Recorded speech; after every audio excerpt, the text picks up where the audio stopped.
தங்கத்தால் நெத்தி போட்டு கொம்புக்கு கட்டி இருக்கு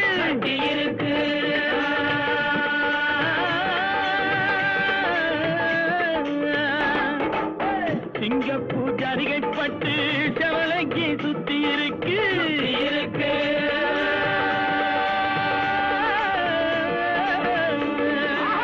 தங்கத்தால் நெத்தி போட்டு கொம்புக்கு கட்டி இருக்கு சிங்கப்பூர் ஜரிகை பட்டு செவலைக்கு சுத்தி இருக்கு பாலை குடிச்சா 1000 கொடுப்போம் வளைச்சு குடிச்சா காளைய கொடுப்போம்